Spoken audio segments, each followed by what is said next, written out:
Hello, Commanders, and welcome back to Elite Dangerous Deep Space Carrier. We are in the second episode of our countdown to departure on Sunday at 6 p.m. We're going to be doing a live stream for that, so be sure to come over and hang out for that. Today's episode is going to be all about moving some tritium to the station, or to the carrier. My understanding is that we can store extra tritium in the market here. Why is it not giving me a... What's going on here? Am I having a bug or something? It used to show me a list. Okay. Oh, carrier management. Duh. Before we get too far in the episode, be sure to help us reach our next major channel milestone of 10,000 subscribers by clicking that subscribe button. The subscriber number doesn't go up unless you actually hit the button, so be sure to go ahead and do that. Additionally, help the video spread out to more people by clicking the like button so that they can have a chance to subscribe as well. And when you're done with this video, be sure to head over to the channel, check out the 1,500 plus other videos available there, organized in a nice, neat playlist for your perusal. So yeah, there's all that. Head over to commodity trading. I think, based off of some things that I've noticed in the route plotter for... There's a carrier route plotter over on the Spanch website, and it mentions storing tritium in the market, the commodity trader. So I think we could go pick up some tritium, list it for sale, which will take it out of our inventory and put it into the ship's inventory, right? And then we just price it at something that no one would ever buy it at, and we don't have to worry about anybody doing anything. So I think that's how that is going to work. Of course, we're not...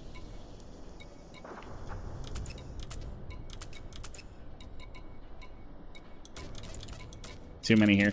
Anyways, I have a system over next door that has what we need. So let's go ahead and launch. We're going to be heading over to Chemaluk, to Vert's dock. They supposedly, as of 16 hours ago, have 3,100 units of tritium available. So with the 688 that we have of storage here, we should be able to make a couple of trips out of this. Ship has released. Departure authorized. We should be able to make a couple of trips out of this, and shouldn't take more than a few trips to clean them out, assuming they still have that much. It's certainly possible with that within the last 16 hours. They've been cleared out already by somebody else. Unfortunately, the Anara website is just... I'm not a big fan of it. I've never been a big fan of it. It's never been particularly reliable, at least for me. I really miss EDDB. But unfortunately, like most things in life, the good stuff always ends up going away, and you always get stuck with the stuff that doesn't work anymore. Kind of sucks. As of the day of this recording, I am still recovering from whatever it was that was making me feel like crap. I feel better today, but I'm still kind of... So if I seem a little bit loopy, that's why. Let's see, station, Vert's dock, and I don't think it does. I couldn't remember if this ship had the overdrive. Oops. Overdid that a little bit. That means we're going to do the loop of shame. It's super frustrating. I will always have negative things to say about the navigation aspect of this game and the way that they handle this stuff, because it's unnecessarily complex and frustrating. Like, I know when I say the word complex, I just mean, like, I know it's simple, but it requires more attention and effort than navigation really should for a ship as advanced as this. I've said it many times. I'm going to continue to say it. You're not going to change my opinion on it. Flying from one place to another should be very straightforward and require little to no effort. It just shouldn't. Okay. So for this ship, I've learned that boosting for this is a very bad idea. Just let it go. And then as we get closer to the entrance, we can put it down to half throttle, which will give us the best maneuverability. We can slot our way into the thing.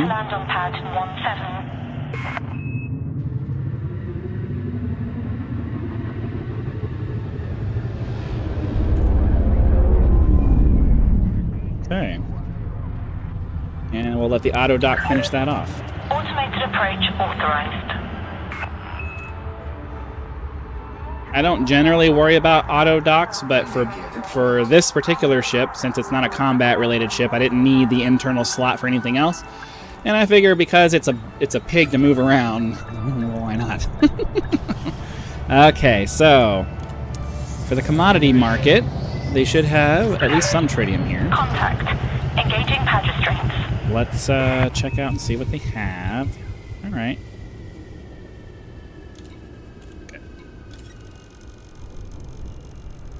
I have enough money to buy it. Oh yeah, I do.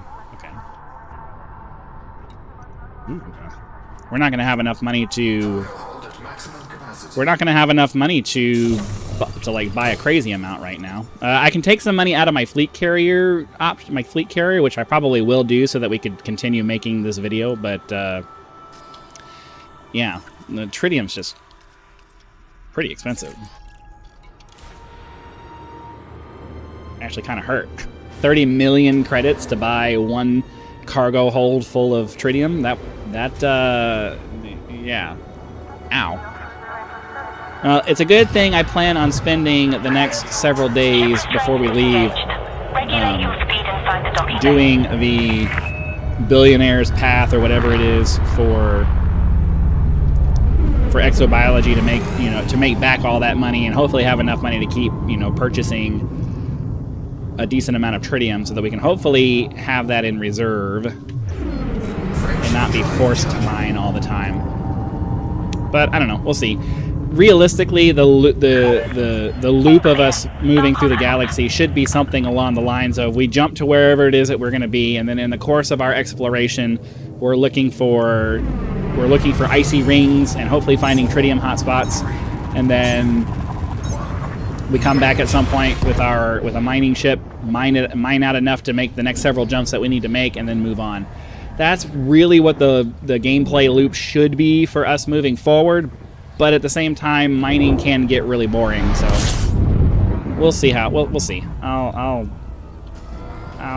slowly make decisions on that as we go.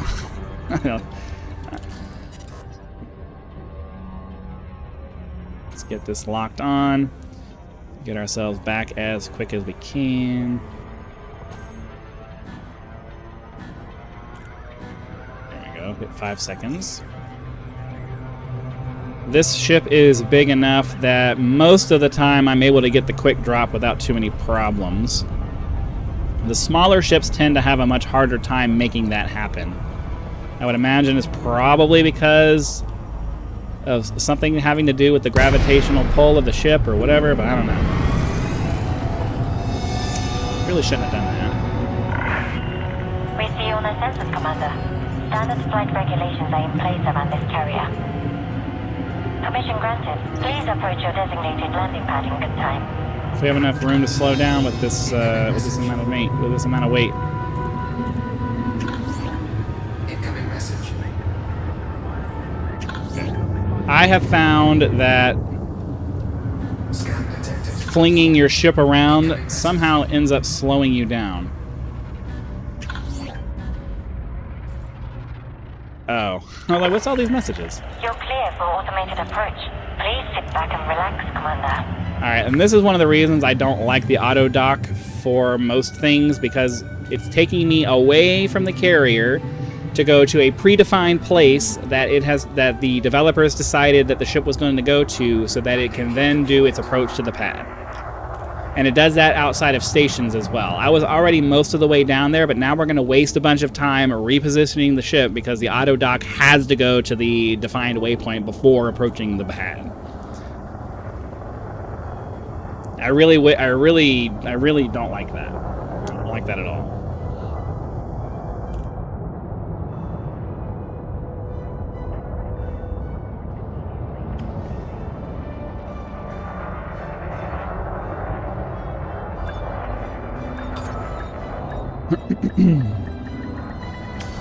Okay, so let's make sure we refuel. We'll take our... Almost safe landing. We'll go ahead and just put whatever is Welcome to a left. carrier, Commander. We'll fill up as much as we can in the tritium thing here. Oh. Okay. So, do we still have some left? Okay, we still have 321 left. So, now for the... Oh, carrier management. Right? We gotta do it from the carrier management.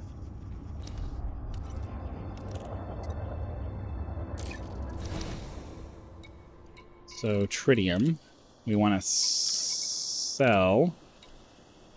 And we want to make the price something completely ridiculous. So that nobody comes... Well, I mean, I guess I don't want to make it completely ridiculous. I want to make it something that, you know, maybe somebody who's desperate will come along and, you know, buy it from us at an exorbitant price. Right? So, yeah, I mean, nobody's going to come by and buy a unit for 1,000,000 credits. Oh, but no stock. Okay, so how do I do that then? There's no stock.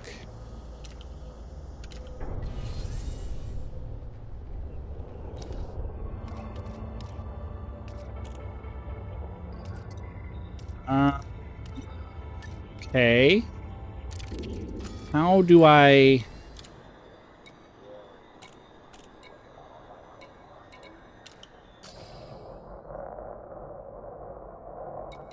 Alright, so now I'm confused.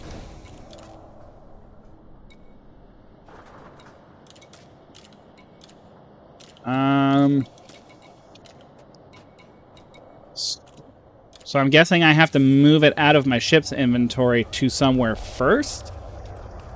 But I have no idea... Is there an inventory management thing or something?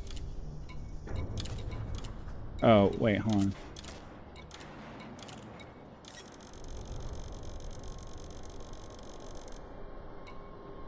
Okay. What am I missing here?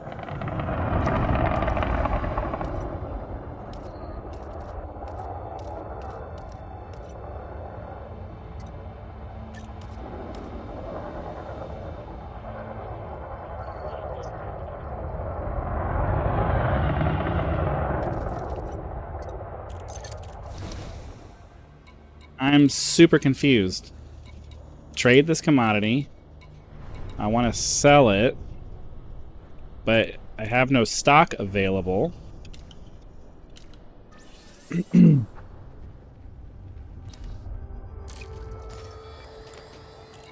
I have no way of...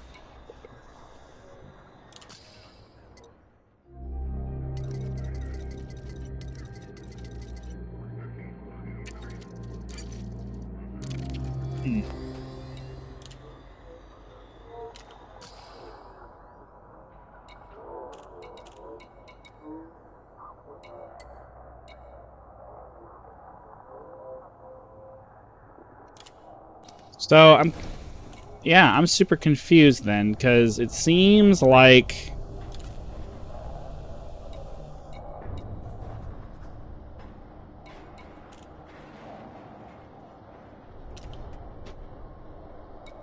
Oh, do I need to buy? Does my carrier have to buy it?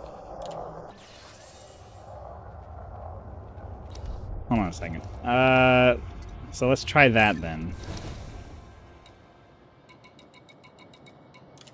Trade, buy.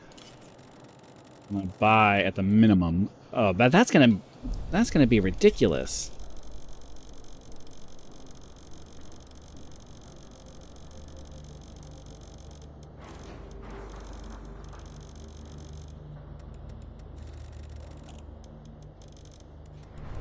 Well, that's just gonna apply a tax on myself to do that.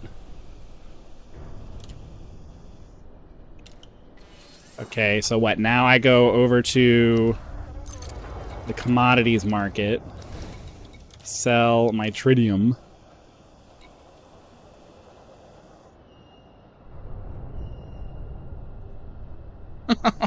So that's gonna add money on top of the money I had to spend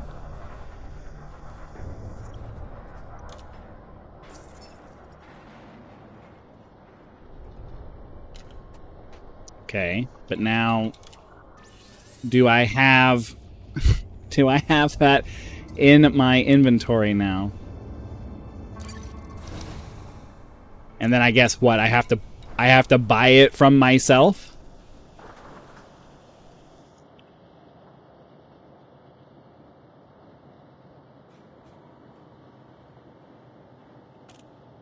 Okay. I mean, I guess that works.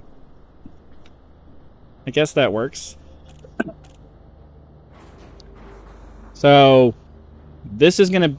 So we're gonna be limited on, because we were down at like our capacity wasn't, our carrier capacity wasn't that high before. So that means we're definitely gonna be limited on how much we can purchase. Let's go. We'll go do one more load then, I guess. Well, I do. Hold on. I do need to pull some more money out though, because I'm not gonna have enough to buy another whole load after this. So let's withdraw.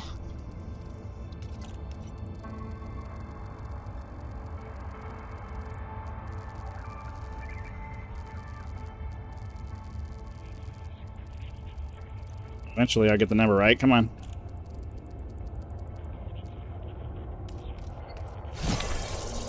Okay.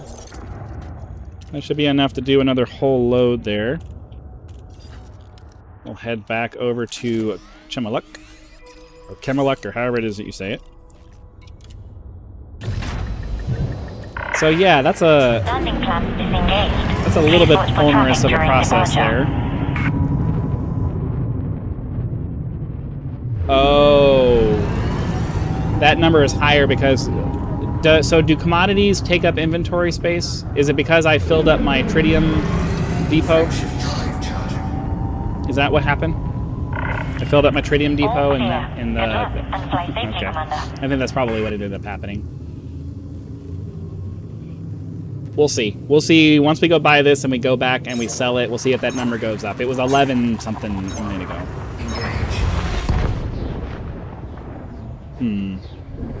Okay.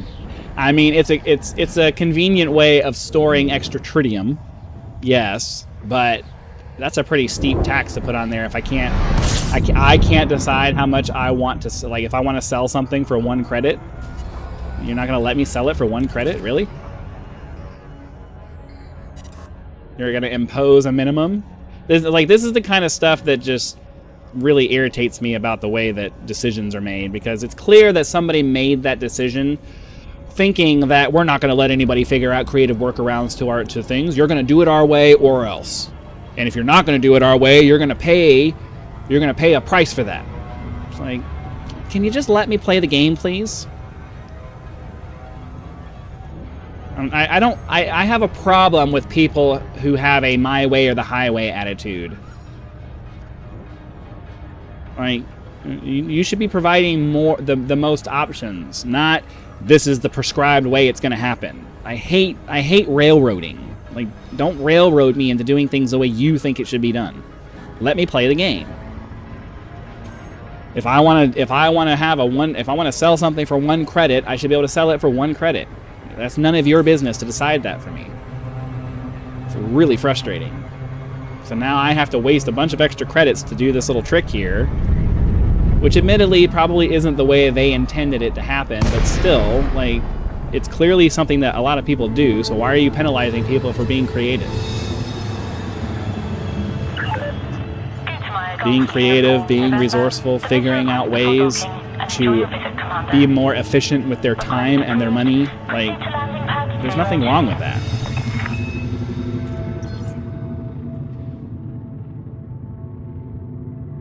Okay, so... Scan detected.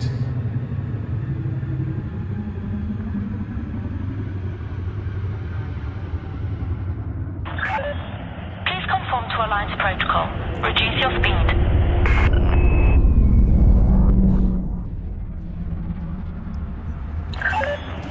Landing pad 2.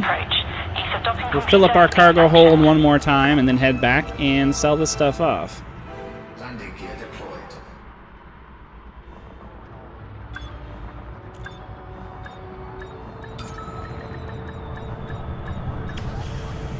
Another reason why, well, I mean, I guess the amount of money that we're going to be making from X, like I see 30 some odd million credits for this stuff, and it's like, ouch. But then at the same time, the amount of money that we make from exobiology is going to be so staggering that it's like, yeah, you know, fine, whatever.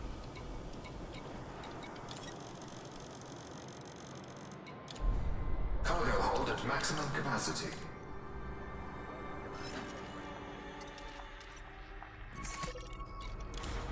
Get ourselves back, do the trick again, and we'll see if the carrier capacity thing goes up. Because if it doesn't, then that's basically free infinite storage of tritium, which seems a little bit unrealistic. Which seems a little bit unrealistic. I know I complain about, you know, things not being optimized and things being made harder, but at the same time I do have a philosophy that things should be realistic, and infinite capacity seems a little bit much. Like, that's something I would change to make it works if it was up to me. But if that's the case, like if it's not the case, if the capacity of the thing goes up, if the number goes up when we deposit this stuff in the commodities market, then that's perfectly reasonable and fair as far as I'm concerned. But if it acts as like an infinite, basically an infinite, like a bag of holding for your cargo stuff because you want to use it that way, this is one of those things where I would say they need to make it less convenient, because that's not realistic. But like all of my complaints that I have for things like the navigation, it comes from that particular argument, is that it's not realistic to have ships that are so advanced that require you to manually do this stuff. And the computer is just not capable of, you know, like the computer should be way more efficient at flying this ship than I could ever be. It should have that capability, and they intentionally make it to where it doesn't.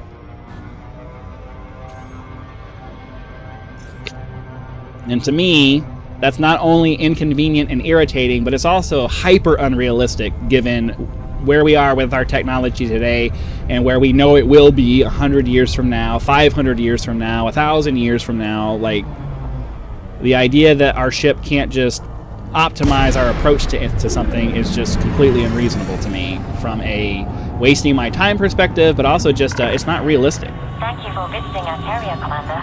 We look forward to your customs. I'm gonna actually start slowing down now because I think I ended up slamming into the carrier. Oh wait, we're gonna do the flinging around to slow down thing. I don't know why this works, but it does. No. Confirmed. Assisted approach is underway. I don't want you putting me back over there.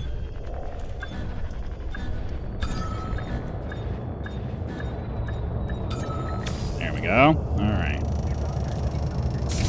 So now we're going to do the same thing. Landing successful. Go to the commodity market.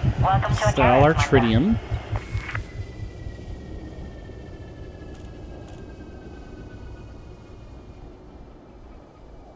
Why am I having to spend more now? The price should not have changed for the number, and it was $688 last time, wasn't it? Or did I not have enough money on me at the time to actually buy all that? Okay, well, whatever. Okay, so now we go to our carrier management. Did that number go up? It was 11.6 or something like that. No, the number did not go up. Okay, yeah. I see that as a problem.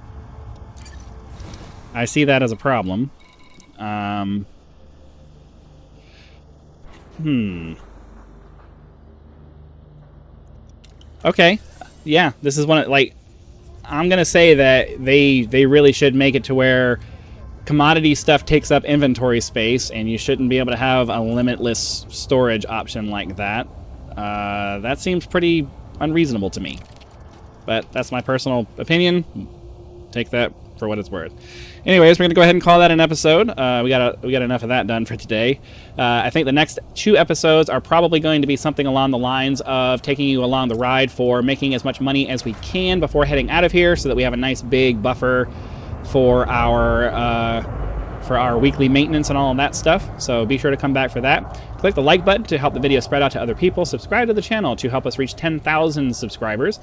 You can support the channel with the thanks button, or if you'd like to do a continuing support, there is the join button to become a member for exclusive access to perks, including early access to videos and other things. So be sure to check that out if you're interested. So again, thank you very much for joining us for this episode of Elite Dangerous. Be sure to come back for the next episode, and I'll see you then.